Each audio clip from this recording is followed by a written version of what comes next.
नमस्कार साथियों, बहुत बहुत स्वागत है आपका आज की क्लास में।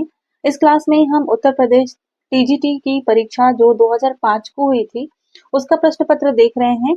इससे आगे इससे पीछे जो प्रश्न पत्र हुए हैं 2004, 2003, 2002 और सन 2000 में, तो वो प्रश्न पत्र आपको प्लेलिस्ट में मिल जाएंगे। प्रीवियस ईयर नाम से एक प्लेलिस्ट होगी, वहां पर ये सारे प्रश्न पत्र मिल जाएंगे। तो बिना समय गवाए इस प्रश्न पत्र को हम हल करेंगे। जहां पर व्याख्या की जरूरत होगी मैं व्याख्या करूंगी। ठीक है, देखते हैं पहला प्रश्न क्या पूछा गया था। पहला प्रश्न पूछा गया था, आदिकाल के लिए बीज वपन नामकरण किसने किया? यानी कि आदिकाल का बीज वपन नाम किस विद्वान ने दिया है? सही उत्तर हो जाएगा इसका माफ कीजिएगा, महावीर प्रसाद द्विवेदी। आदिकाल को बीज वपन महावीर प्रसाद द्विवेदी कहते हैं। उसके अलावा अगर बात करें ग्रियर्सन की, ग्रियर्सन क्या कहते हैं? ग्रियर्सन कहते हैं चारण काल। ठीक है, अलग अलग विद्वानों के अनुसार आप नाम याद रखिएगा। ग्रेशन कहते हैं चारण काल, मिश्र बंधु कहते हैं आरंभिक काल। आरंभिक या प्रारंभिक भी कहीं कहीं पर किसी किसी किताब में देखने को मिलता है, तो मिश्र बंधु कहते हैं इसको आरंभिक काल। उसके अलावा अगर बात करें हम रामचंद्र शुक्ल की, तो ये कहते हैं वीर गाथा काल। हजारी प्रसाद द्विवेदी क्या कहते हैं? हजारी प्रसाद द्विवेदी कहते हैं आदिकाल। ठीक है, वो इन विद्वानों के अनुसार नाम याद रखिएगा।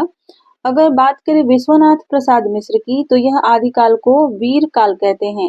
ठीक है, और अंधकार काल किसने कहा है आदिकाल को? तो अंधकार काल कहते हैं पृथ्वीनाथ कमलपुर श्रेष्ठ ने।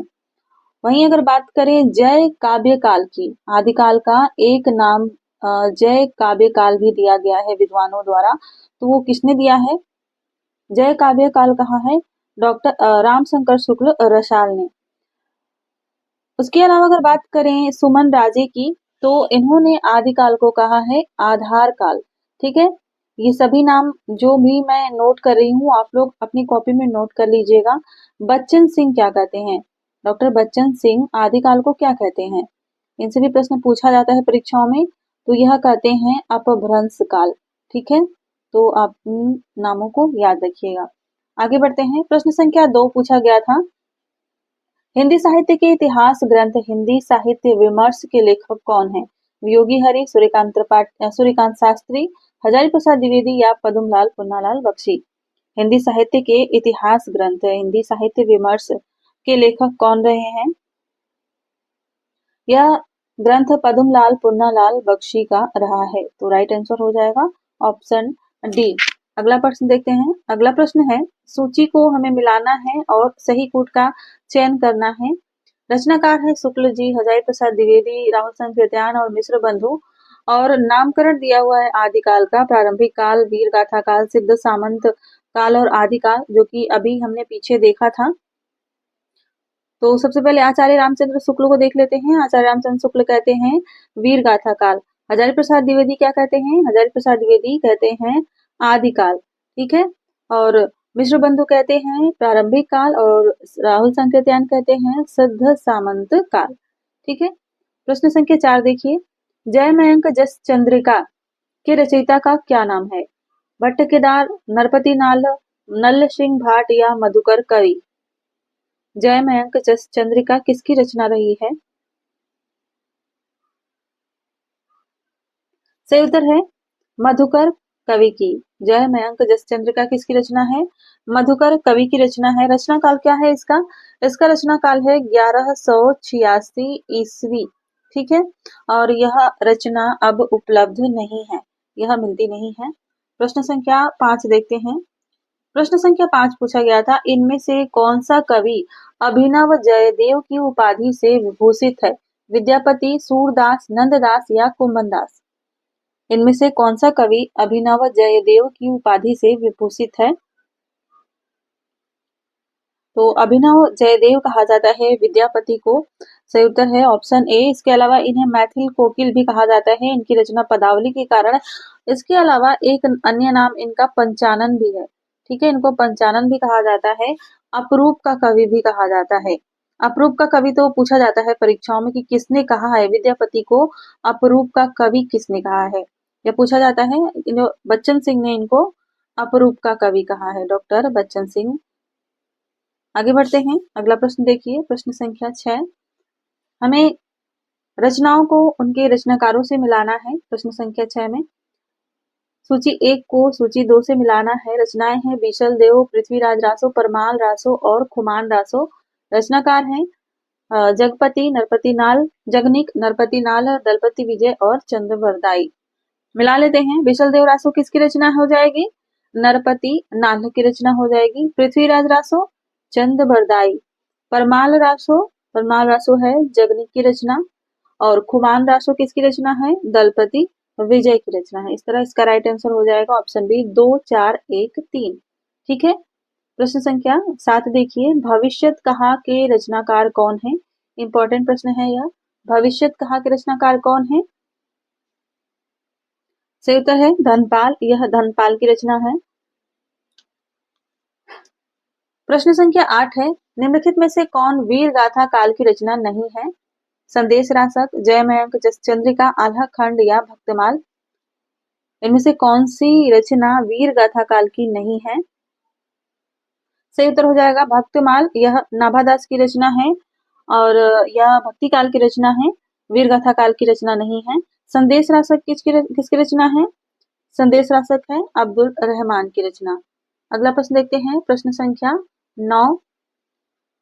यहाँ भी हमें वाद दिए गए हैं और उनके प्रवर्तकों के नाम दिए गए हैं। आपको सूची 1 से सूची 2 को मिलाना है। ठीक है। एक तरफ है शुद्धाद्वैतवाद, अद्वैतवाद, विशिष्टाद्वैतवाद और द्वैतवाद। दूसरी तरफ है वल्लभाचार्य, शंकराचार्य, रामानुजाचार्य और मध्वाचार्य। तो हमें इन्हें मिलाना है। ये पहले से मिले हुए हैं क्या?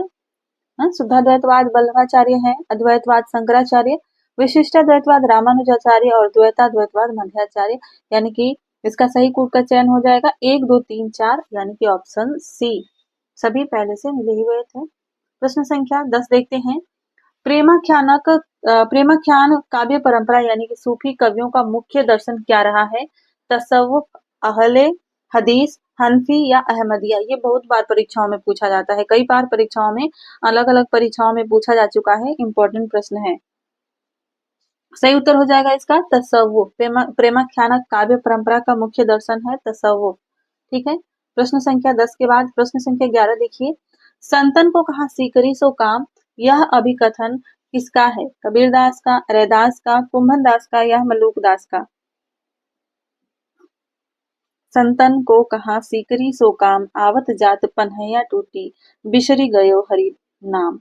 यह है कुंभनदास की पंक्ति। राइट आंसर है ऑप्शन सी। यह वल्लभाचार्य के शिष्य थे। इनका जन्म कब हुआ था? जन्म का वर्ष इनका देख लीजिए। इनका जन्म हुआ था 1468 ईस्वी में और निधन कब हुआ था इनका? इनका निधन हुआ था 1583 ईस्वी में। ठीक है। तो यह इनका याद रखिएगा और यह वल्लभाचार्य के शिष्य थे। अगला प्रश्न देखिए, प्रश्न संख्या 12। गोस्वामी तुलसीदास ने रामचरितमानस की रचना किस संवत में की थी? रामचरितमानस की रचना 1631 संवत में हुई थी। एक दोहा भी मिलता है, हम पढ़ते हैं, संवत 1631 करो कथा हरिपद धरि सीसा। यह रामचरित की पंक्तियां मिलती है ना, रामचरितमानस की पंक्तियां। तो इन पंक्तियों में गोस्वामी तुलसीदास ने इसके समय के बारे में बताया है कि संवत 1631 में मैं यह रचना आरंभ कर रहा हूँ। ठीक है। समय कितना लगा था तो रामचरितमानस को लिखने में तुलसीदास को कितना समय लगा था? यह प्रश्न भी पूछा जाता है। कितना समय लगा था? 2 वर्ष और 7 माह यानी कि 7 महीना और कितने दिन लगे थे? 26 दिन। इतने समय में रामचरितमानस, हमारा प्रिय रामचरितमानस लिखकर तैयार किया गया था। अगर संवत्सन यह में इसको ईस्वी सन बनाएंगे, अगर ईस्वी सन में समय पूछा तो यह समय हो जाएगा 1574 ईस्वी। ठीक है। तो इसको भी आप ईस्वी सन में भी आप याद रखिएगा। ठीक है। और संवत्सन दोनों सन याद रखिएगा। ठीक है। प्रश्न संख्या 13 देखते हैं। प्रश्न संख्या 13 पूछा गया है, सैयद इब्राहिम का कवि नाम है? क्या है? जॉन कवि, आलम, रसखान या इनमें से कोई नबी। यानी कि जॉन कवि, आलम या रसखान, इनमें से किसका नाम सैयद इब्राहिम भी था? आपको यह बताना है। रसखान का नाम है सैयद इब्राहिम। ऑप्शन सी इसका राइट आंसर हो जाएगा। रसखान का जन्म कब हुआ था? रसखान का जन्म हुआ था 1523 ईस्वी में और निधन कब हुआ था इनका? निधन हुआ था 1618 ईस्वी में। ठीक है, तो यह रसखान का जन्म और निधन का वर्ष है। रसखान की रचनाएं हैं सुजान रसखान, प्रेम वाटिका, दान लीला, अष्टयाम। प्रेम वाटिका के बारे में यह याद रखिएगा कि यह रसखान की अंतिम रचना मानी जाती है, प्रेम वाटिका। ठीक है, प्रश्न संख्या 14 देखिए, रामचरितमानस में कुल कितने कांड हैं? आसान सा प्रश्न है यह। रामचरितमानस में कुल कितने कांड हैं? 7 कांड हैं। ठीक है, आगे देखिए, प्रश्न संख्या 15, अष्टछाप के प्रमुख कवि नंददास किसके शिष्य थे? वल्लभाचार्य, विठलनाथ, रामानंद या निम्बारकाचार्य? अष्टछाप के प्रमुख कवि नंददास विठलनाथ के शिष्य थे। ऑप्शन बी राइट आंसर हो जाएगा। 16 देखते हैं, प्रश्न संख्या 16 है, अबलौ नसानी अबन नसहो पद के रचयिता कौन है? किसकी पंक्ति है? तुलसीदास, कुंभनदास, सूरदास या गोविंद स्वामी? किसकी पंक्ति है यह? यह पंक्तियां हैं तुलसीदास की। राइट आंसर है ऑप्शन सी। प्रश्न संख्या 17 देखिए, केशव कहीं न जाए का कहिए, यह पंक्ति किस रचनाकार की है? कबीर, रहीम, केशव या तुलसी? यह पंक्ति भी तुलसीदास की है। राइट आंसर हो जाएगा ऑप्शन डी। प्रश्न संख्या 18 देखिए, निम्नलिखित में से संत काव्य परंपरा के अंतर्गत न आने वाले कवि का नाम क्या है? कबीर, दादू दयाल, नानक या नंददास? इनमें से कौन संत परंपरा के अंतर्गत, संत काव्य परंपरा के अंतर्गत नहीं आते हैं?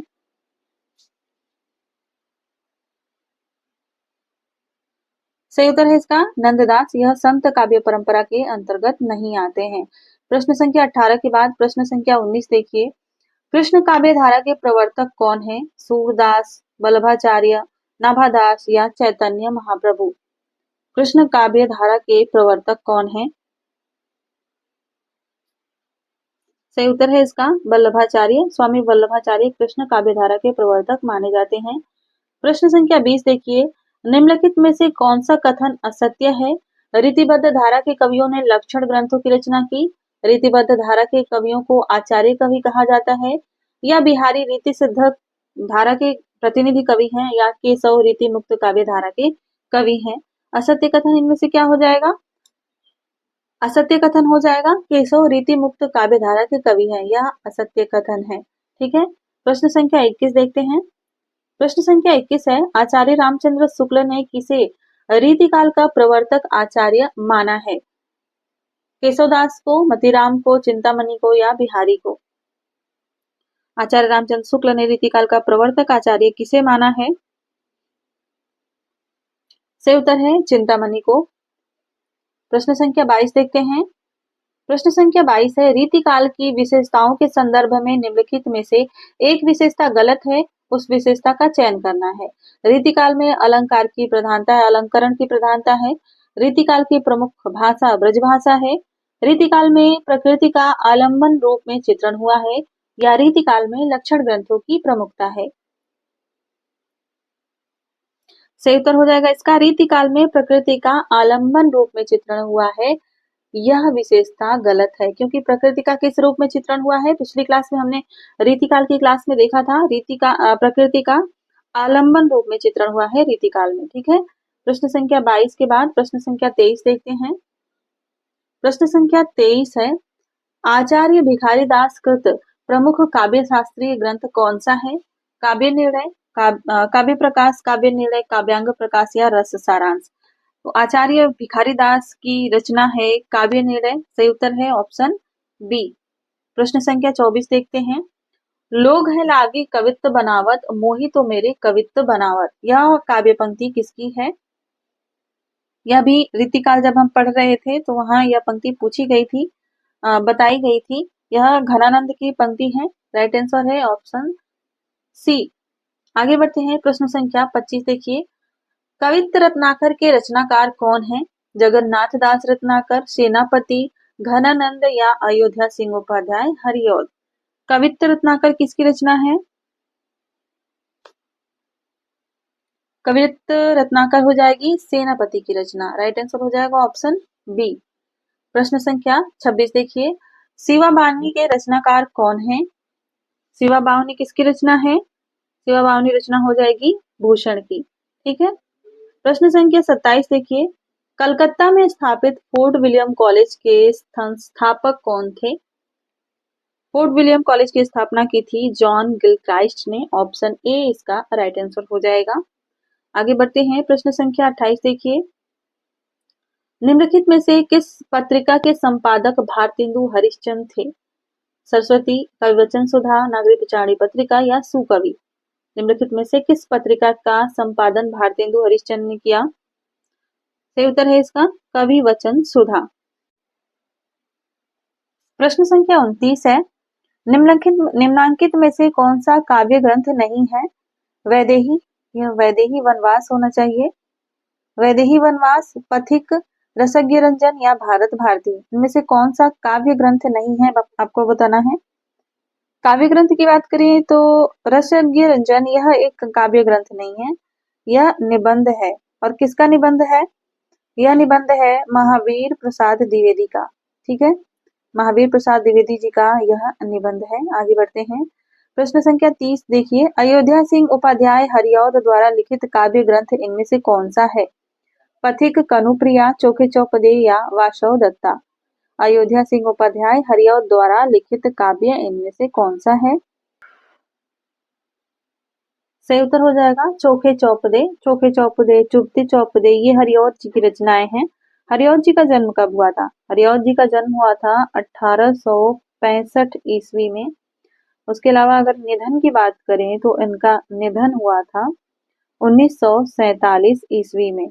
ठीक है, प्रश्न संख्या 31 है। निम्नलिखित में से कौन सी रचना महाकाव्य नहीं है?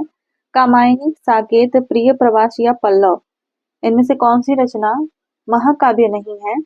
महाकाव्य नहीं है की बात करें तो यह है पल्लव। यह एक महाकाव्य नहीं है, काव्य कृति है, कविता है, कविता संग्रह कह सकते हैं इसको। इसकी भूमिका को छायावाद का मैनिफेस्टो कहा जाता है। इसका प्रकाशन 1928 में हुआ था। ठीक है, 1928 ईस्वी में इसका प्रकाशन हुआ था। प्रश्न संख्या 32 है। जूही की कली कविता को किस संपादक ने अपने पत्र में बिना प्रकाशित किए वापस कर दिया था? गोपाल दास गहमरी, बालकृष्ण भट्ट, महावीर प्रसाद द्विवेदी या बनारसी दास चतुर्वेदी? तो जूही की कली, जो कि निराला की प्रथम रचना मानी जाती है, उसको महावीर प्रसाद द्विवेदी ने अपने पत्र यानी सरस्वती पत्रिका में छापने से इनकार कर दिया था, मना कर दिया था। जूही की कली का रचना काल है सन 1916 ईस्वी। प्रश्न संख्या 32 के बाद प्रश्न संख्या 33 देखिए। नारी तुम केवल श्रद्धा हो विश्वास रजत नग पग तल में, यह किस रचनाकार की पंक्ति है? जयशंकर प्रसाद, सुमित्रानंदन पंत, निराला या महादेवी वर्मा? बहुत ही प्रसिद्ध पंक्तियां हैं यह हिंदी साहित्य की, और यह है जयशंकर प्रसाद की कामायनी से यह पंक्तियां हैं। अगला प्रश्न देखिए, प्रश्न संख्या 34 है। निम्नलिखित में से कौन सा कथन असत्य है? आपको असत्य कथन का चुनाव करना है। पंत को प्रकृति का सुकुमार कवि कहा जाता है। पल्लव पंत की रचना है। लोकायतन महाकाव्य की श्रेणी में आता है या पंत भारतेंदु युग के कवि हैं? सही उत्तर हो जाएगा इसका पंत भारतेंदु युग के कवि हैं, यह गलत है। सही उत्तर हो जाएगा ऑप्शन डी। प्रश्न संख्या 34 पूछा गया था। कामायनी को छायावाद का उपनिषद किसने कहा है? नगेंद्र ने, मुक्तिबोध ने, इंद्रनाथ मदान ने या शांतिप्रिय द्विवेदी ने? कामायनी को छायावाद का उपनिषद कहा था शांति प्रिय द्विवेदी ने। अच्छा, कामायनी को निराला ने क्या कहा, पंत ने क्या कहा था? कामायनी को सुमित्रा नंदन पंत ने कहा था ताजमहल।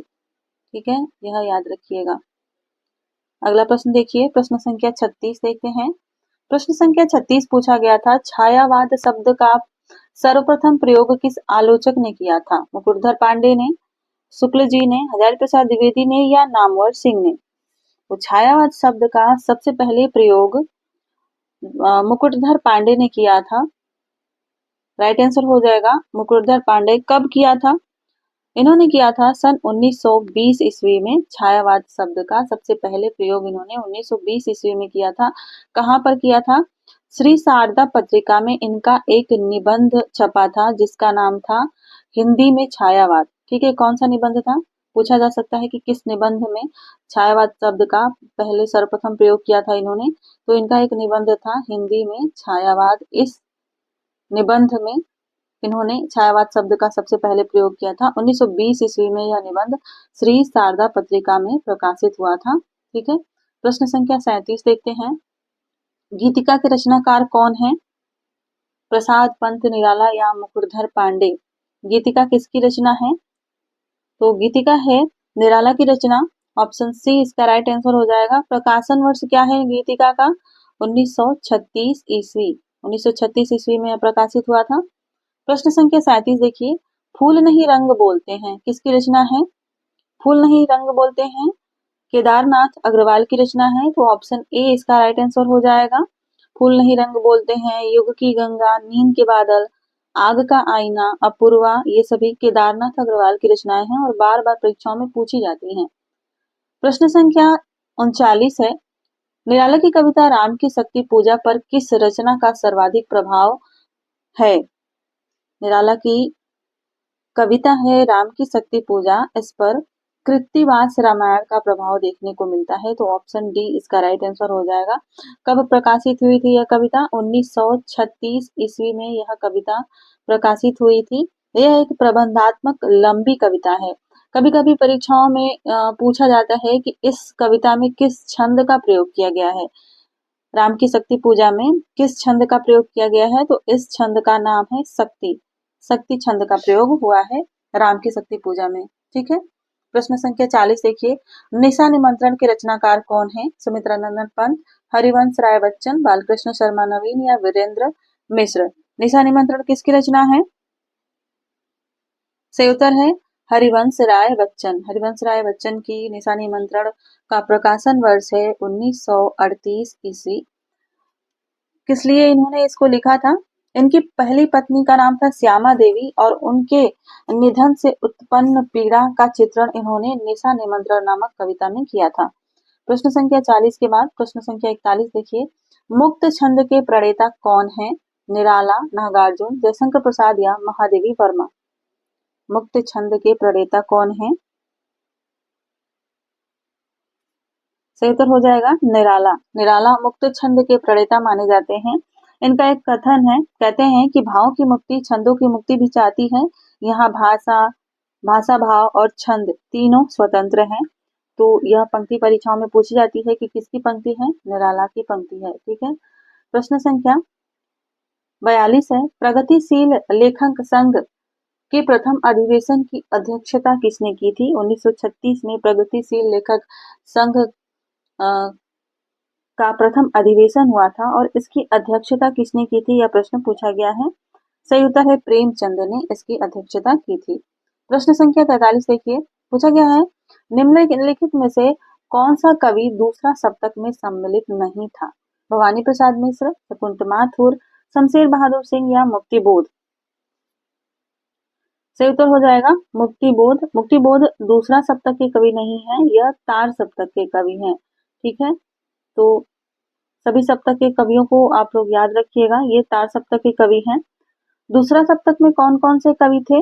इनमें थे शमशेर बहादुर सिंह, भवानी प्रसाद मिश्र, शकुंतला माथुर, हरिनारायण व्यास, नरेश मेहता थे, धर्मवीर भारती थे और एक कौन थे?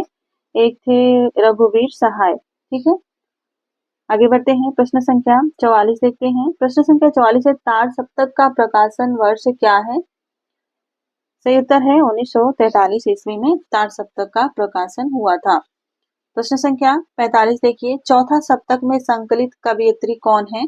शकुंतला माथुर, सुमन राजे, कीर्ति चौधरी या मणिका मोहिनी? चौथा सप्तक में शामिल थी सुमन राजे, तो राइट आंसर हो जाएगा ऑप्शन बी सुमन राजे। कीर्ति चौधरी किस सप्तक की है? कीर्ति चौधरी तीसरा सप्तक में सम्मिलित है। ठीक है, और शकुंतला माथुर दूसरा सप्तक की कवित्री हैं।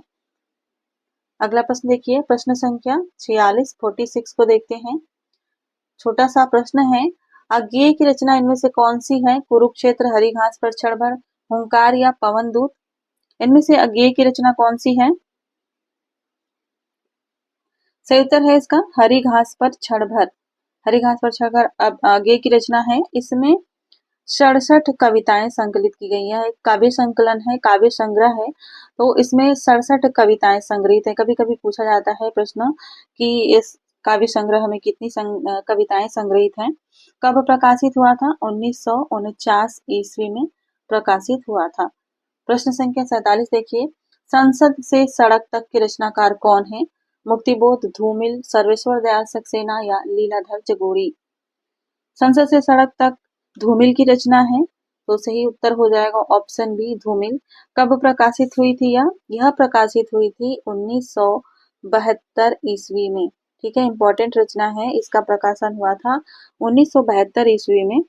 धूमिल को इनकी एक रचना थी कल सुनना मुझे। ठीक है, कौन सी रचना थी? कल सुनना मुझे। और इस रचना के लिए इन्हें 1979 ईस्वी का साहित्य अकादमी पुरस्कार मिला था। ठीक है, इसको भी आप लोग याद रखिएगा, इस तथ्य को। 1979 ईस्वी का साहित्य अकादमी पुरस्कार मिला था। कल सुनना मुझे 1976 ईस्वी में प्रकाशित हुई थी और 1979 ईस्वी में इसे साहित्य अकादमी पुरस्कार मिला। प्रश्न संख्या 48 देखिए। यहाँ पर प्रश्न आ गया, धूमिल को किस काव्य कृति पर साहित्य अकादमी पुरस्कार मिला था? अभी हमने पीछे देखा, कल सुनना मुझे के लिए मिला था। प्रश्न संख्या 49 है, हिंदी का प्रथम पत्र उद्दंत मार्तंड प्रकाशित होता था दैनिक रूप से, साप्ताहिक रूप से, मासिक रूप से या त्रैमासिक? किस तरह प्रकाशित होता था?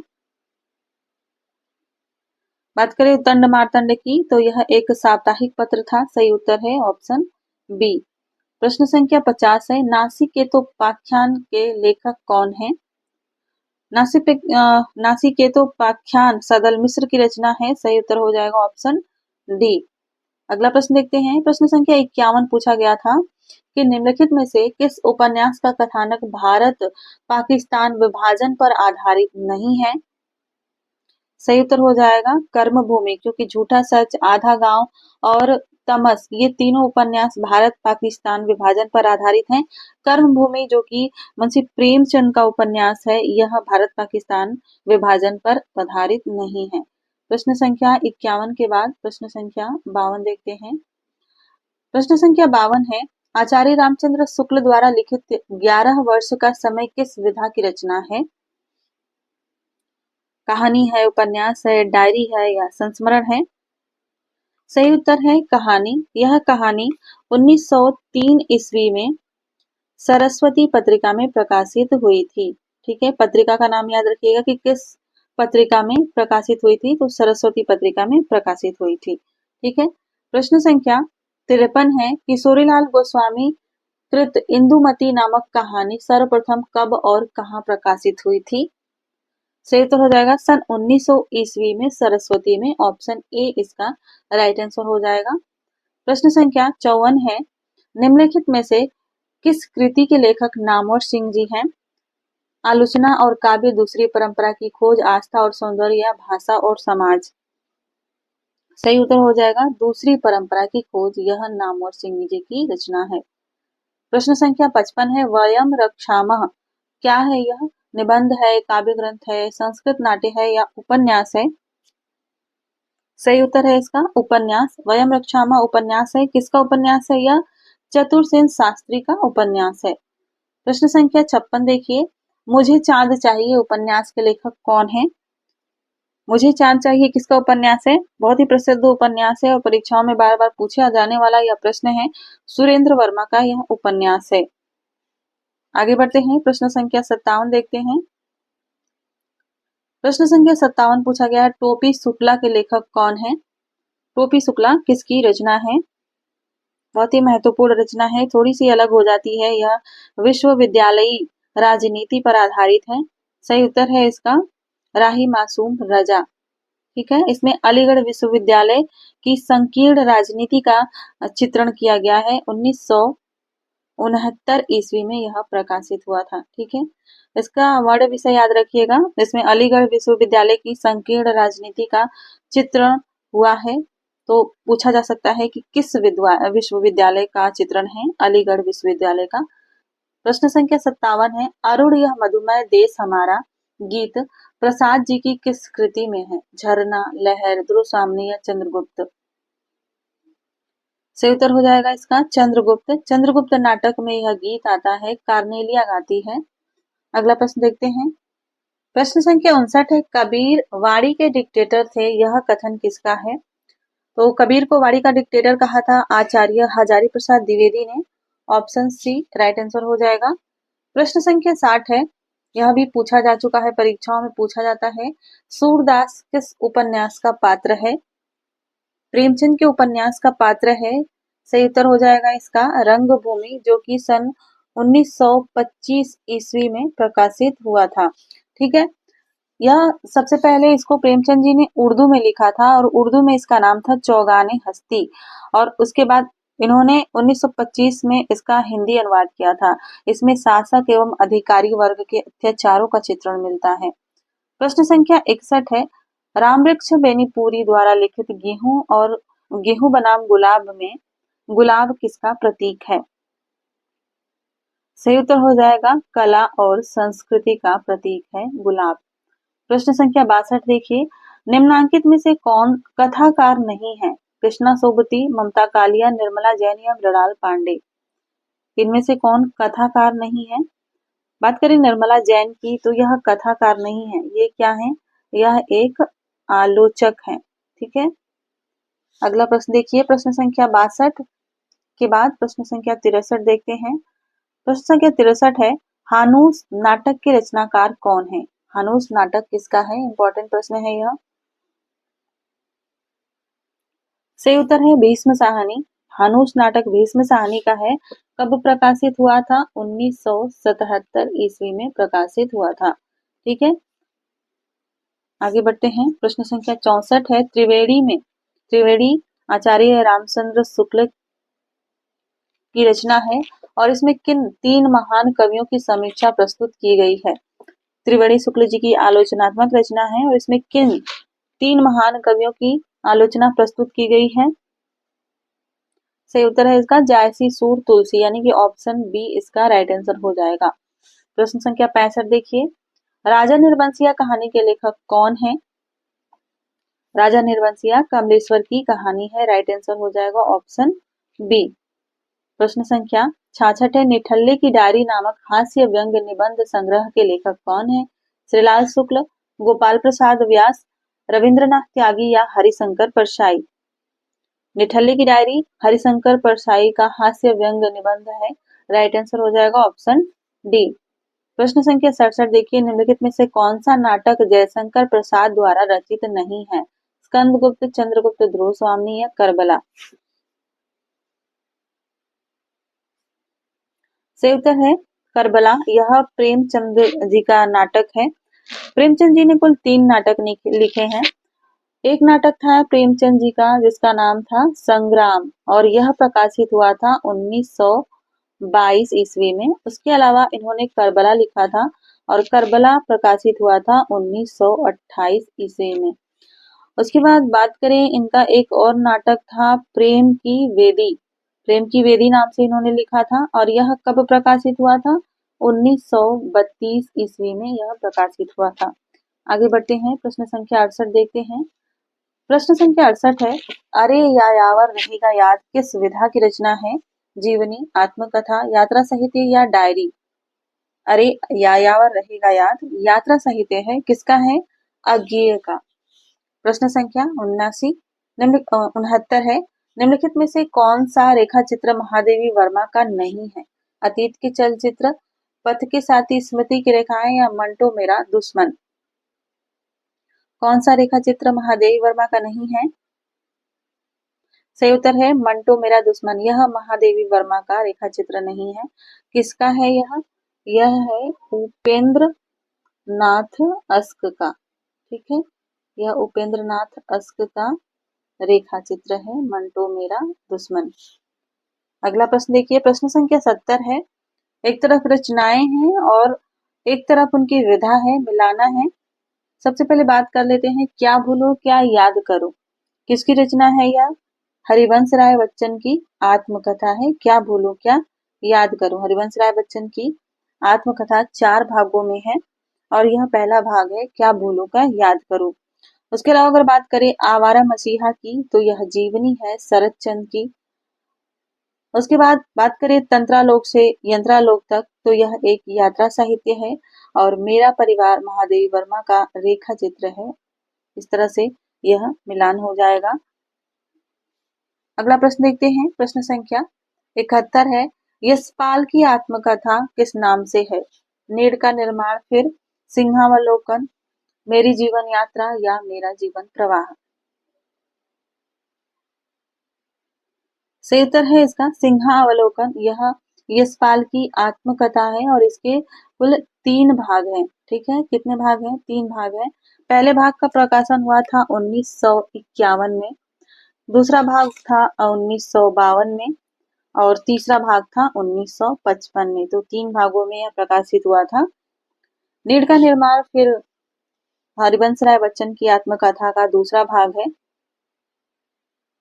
प्रश्न संख्या 71 के बाद प्रश्न संख्या 72 देखते हैं। नई कहानी पत्रिका का संपादक कौन था? प्रेमचंद, मोहन राकेश, कमलेश्वर या भैरव प्रसाद गुप्त।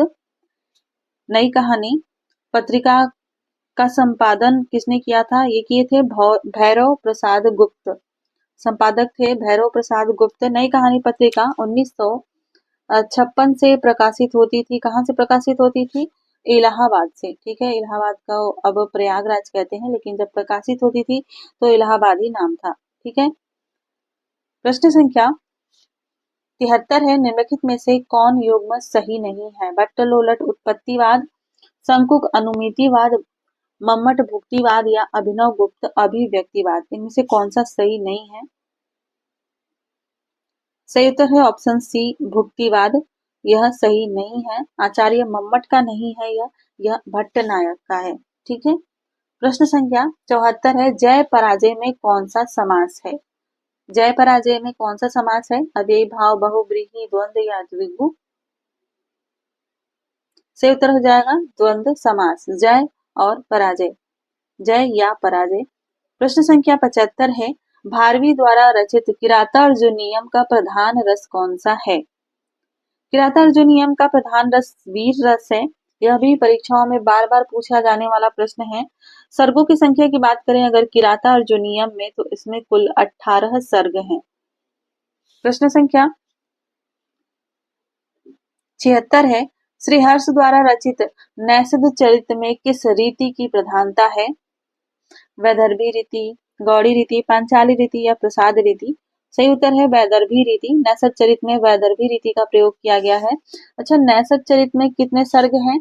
सर्गों की संख्या इसमें कितनी है? तो इसमें है 22 सर्ग। ठीक है, अगला प्रश्न देखते हैं, प्रश्न संख्या 77, पंचवटी शब्द में प्रयुक्त समास कौन सा है? पंचवटी में कौन सा समास होता है? यह होता है द्विगु समास।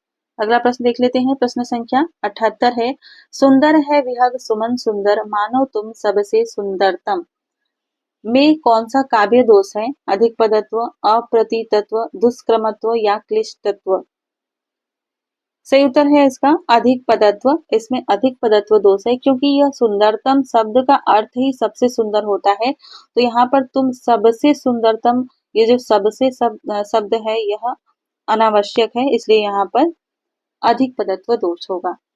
अगला प्रश्न देखते हैं, प्रश्न संख्या 79 है, फाड़ी नखन सब आंतड़ी रुधिर मवाद निकारी, लेपथ अपने मुखने पे हरसी प्रेतगन नारी। इस पंक्ति में कौन सा स्थायी भाव है?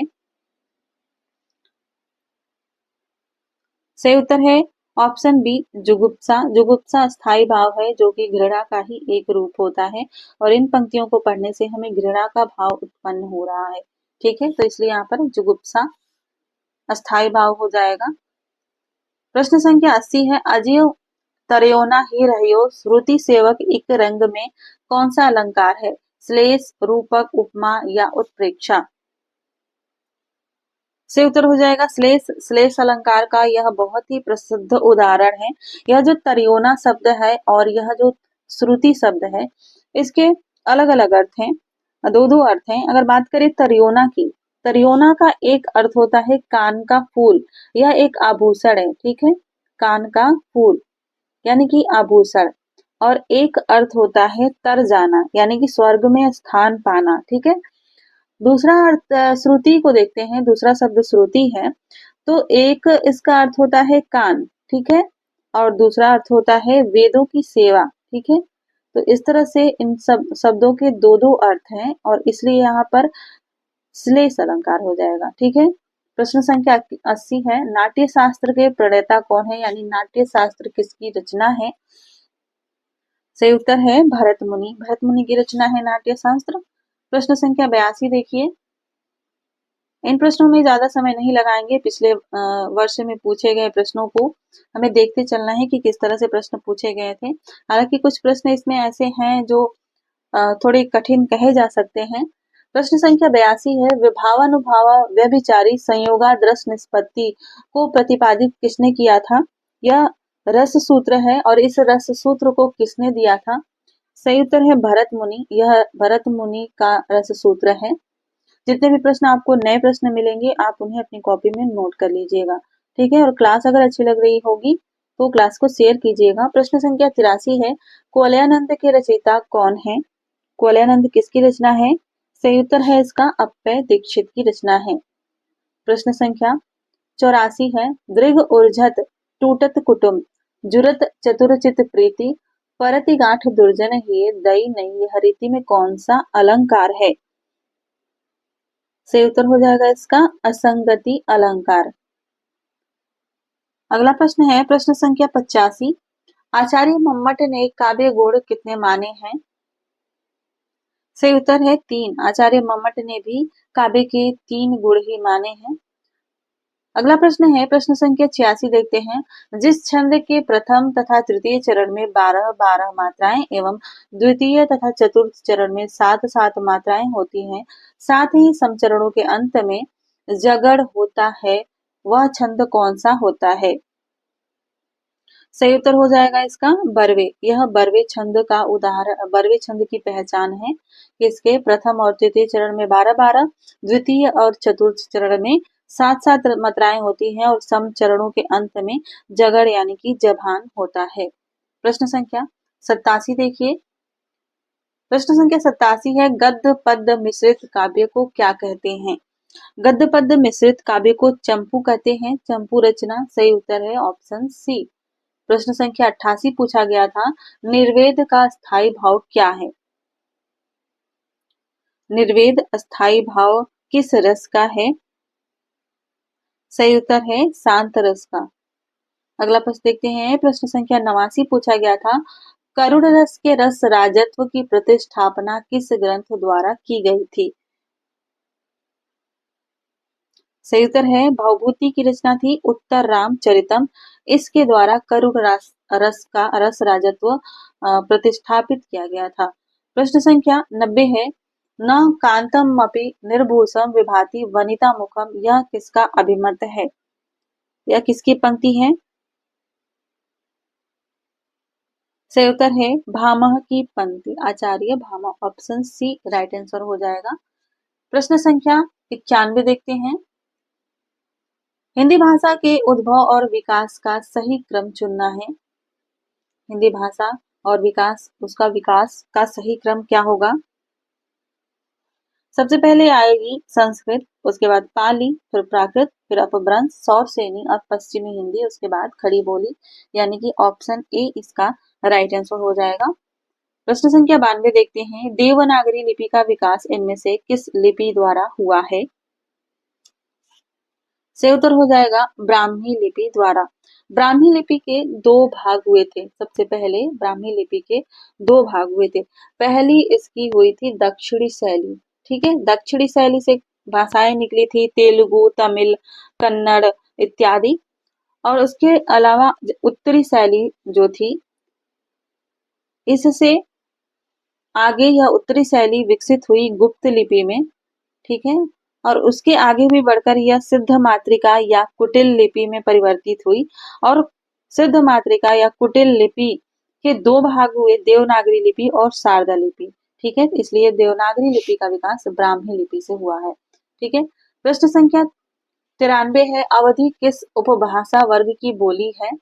सही उत्तर हो जाएगा इसका पूर्वी हिंदी। अवधि, बघेली और छत्तीसगढ़ी यह पूर्वी हिंदी के अंतर्गत आती हैं।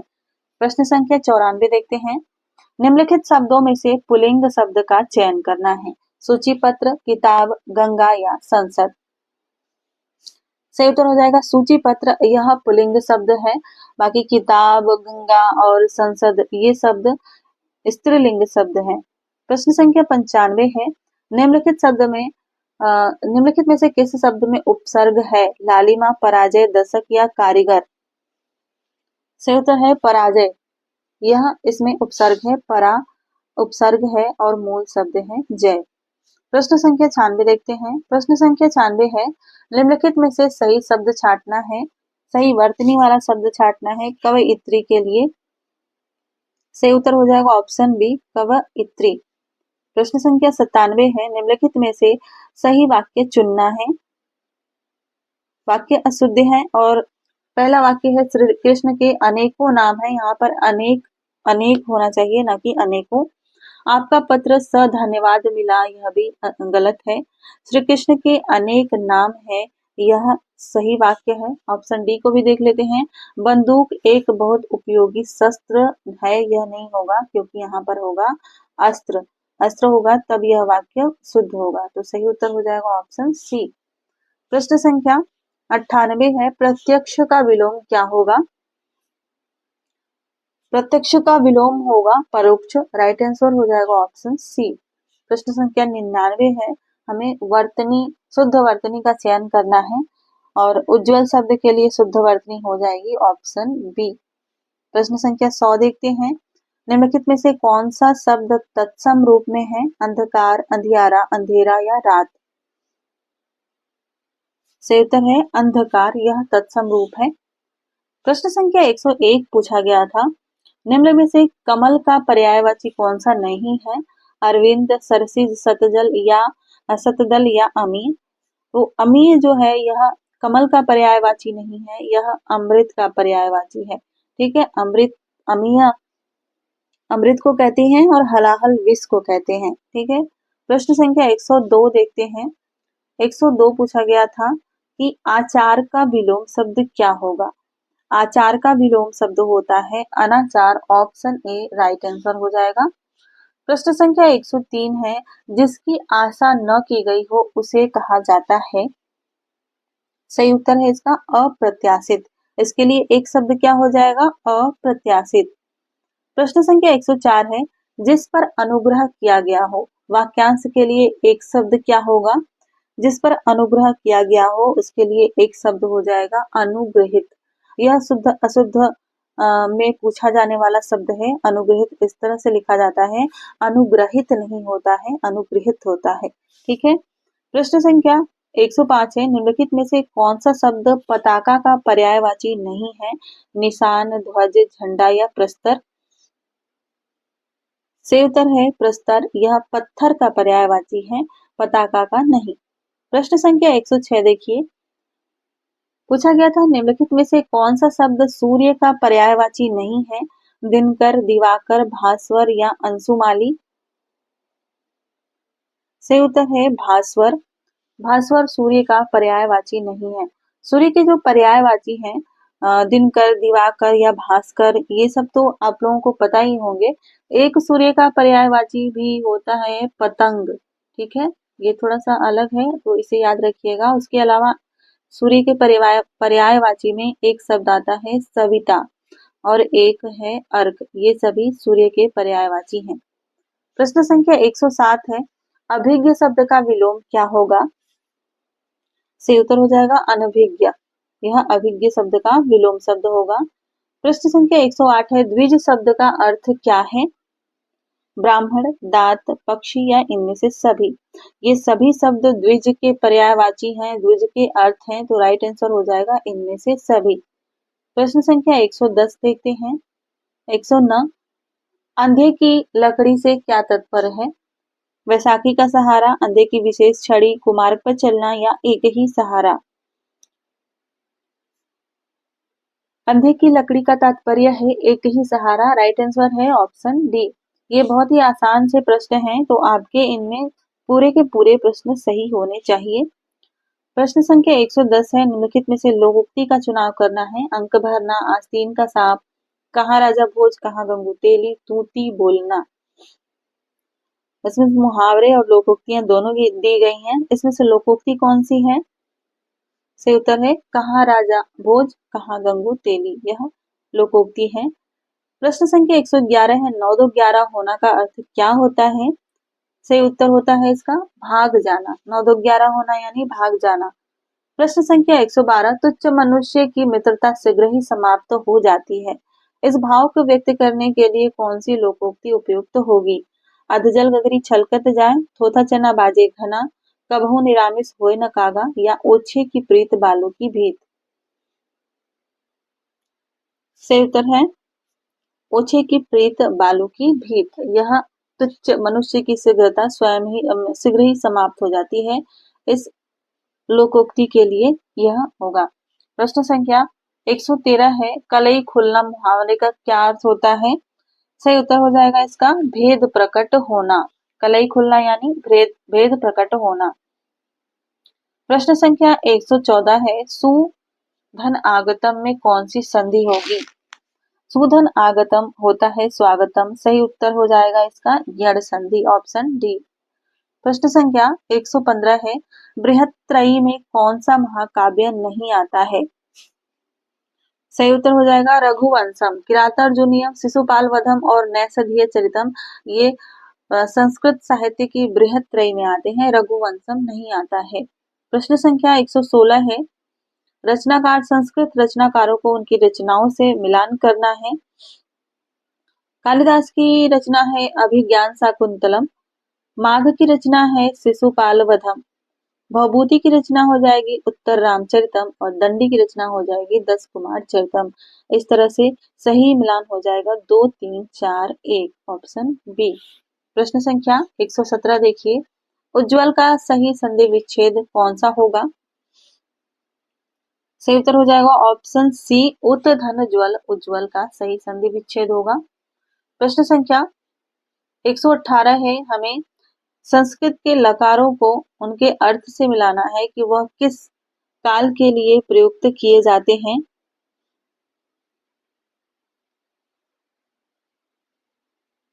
सबसे पहले मिला लेते हैं।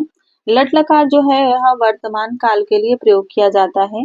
वही बात करें लोट लकार की तो यह आज्ञार्थक प्रयोग किया जाता है। लंग लकार की बात करें तो यह भूतकाल के लिए प्रयोग किया जाता है और लट लकार की बात करें तो यह भविष्य काल के लिए प्रयोग किया जाता है। तो इस तरह से इसका राइट आंसर हो जाएगा 2 3 4 1, ऑप्शन डी में है 2 3 4 1। प्रश्न संख्या 119 है, राम शब्द का तृतीया द्विवचन रूप क्या होगा? आशा है आप लोगों को रूप याद होंगे। सही उत्तर हो जाएगा रामाभ्याम। राम शब्द का तृतीया द्विवचन रूप हो जाएगा रामाभ्याम। प्रश्न संख्या 120 है, महाकवि कालिदास किस अलंकार के लिए प्रसिद्ध है? सही उत्तर है उपमा।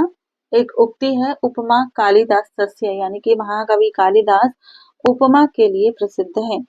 प्रश्न संख्या 121 है, जगत शब्द के चतुर्थी एक वचन का रूप क्या होता है? चतुर्थी एक वचन में क्या आते हैं? जगते जगद्भ्याम जगद्भ्य आता है, तो सही उत्तर हो जाएगा जगते। राइट आंसर हो जाएगा ऑप्शन ए। अगला प्रश्न देखते हैं, प्रश्न संख्या 122, आकरो रूप किस प्रकार का है? क्री धातु लोट लकार प्रथम पुरुष या एक वचन, क्री धातु लंग लकार मध्य पुरुष या एक वचन, क्री धातु लट लकार प्रथम पुरुष या बहुवचन, या क्री धातु लट लकार उत्तम पुरुष या द्विवचन। तो अकरों की बात करें अगर तो राइट आंसर हो जाएगा ऑप्शन बी, क्री धातु का है, लंग लकार है, मध्यम पुरुष है और एक वचन है। प्रश्न संख्या 123 है, मार्ग के दोनों तरफ वृक्ष है का संस्कृत अनुवाद क्या होगा? सही उत्तर है मार्गम उभयतः वृक्षाः सन्ति, ऑप्शन ए राइट आंसर हो जाएगा। प्रश्न संख्या 24 है, इत्यादि शब्द का सही संधि विच्छेद क्या होगा? सही उत्तर है इति धन आदि इत्यादि। कमेंट करके बताइए कौन सी संधि होगी इत्यादि में। प्रश्न संख्या 25 है, मति शब्द के षष्ठी एक वचन का रूप क्या होगा? षष्ठी एक वचन का रूप हो जाएगा मत्या, द्विवचन का क्या होगा? मत्यो, और बहुवचन का क्या हो जाएगा? मती नाम। ठीक है, तो इस क्लास में बस इतना ही देखेंगे। क्लास कैसी लगी कमेंट करके ज़रूर बताइए और अगली क्लास आपको किस टॉपिक पे चाहिए अभी आप कमेंट कर सकते हैं। मैं कोशिश करूँगी उस टॉपिक पे क्लास बनाने की। तो मिलते हैं अगली क्लास में। धन्यवाद।